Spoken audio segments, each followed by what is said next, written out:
This is part 2 of the not so quick technique video on hollowing a spoon bowl with a gouge. Alright, so here we go. Using the roughing gouge, and the way that this is safe, and any time you're trying a new grip or repositioning your tool, it's a good idea to take a test cut where you're not actually putting much pressure and making sure that it's going to stop. So what I was starting to say was, the way that this is safe is that I'm holding the gouge, I'm choked up on the gouge, so that my hand's gonna stop on the bowl of the spoon, instead of if I were holding it like this and I'm in the cut. Yeah, this seems safe, but what if I put too much pressure or whatever? It could come out and land here, or if my positioning was a little different, go like that and cut it right into my arm. So obviously none of us wants that. So this is one position. I can really get a lot of leverage, and one thing I learned from Yogi Sunquist's video is that you can get a little bit of a slicing action by rolling the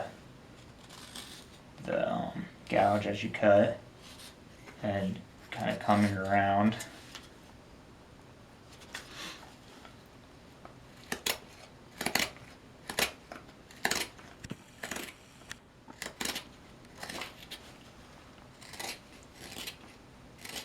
And you're using a fairly deep sweep to rough, but the actual sweep of the spoon is much less, so you kind of have to be careful not to like make a big, really tight curve here, which would make a poorly shaped spoon bowl, because it would be uncomfortable to eat with, and it would be kind of weak structurally.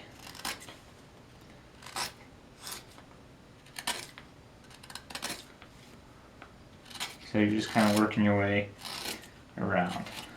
Before I get too far, I'll show you some other technique variations.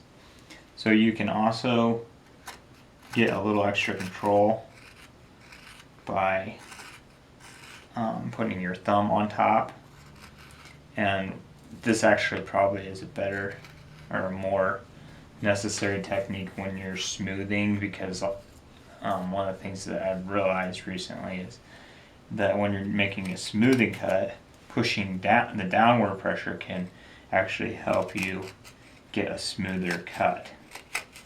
So that's one thing, but I tend to, for the most part, just do this one-handed, and I'm resting my hand on my my arm on my leg more. And so I gotta be careful that I don't make that too steep there.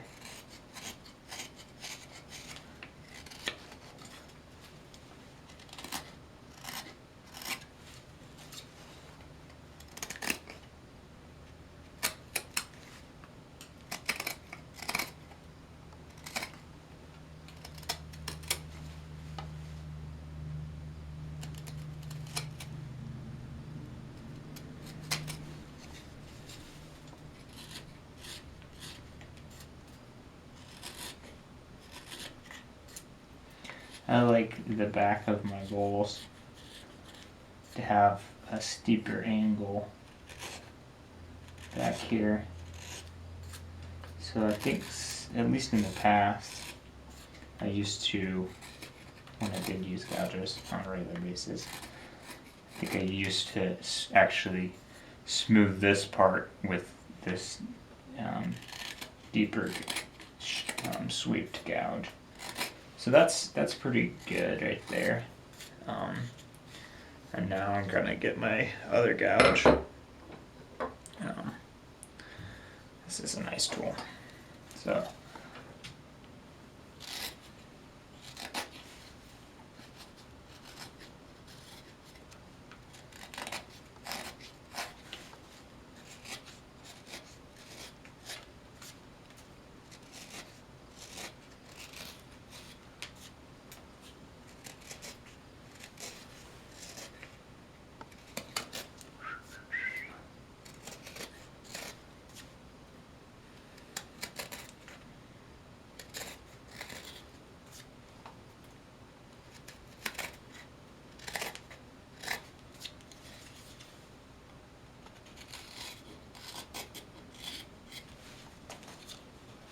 said, you could use this.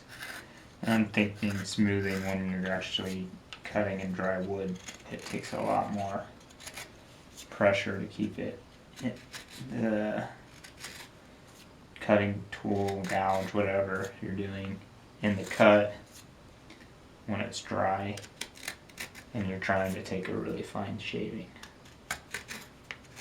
So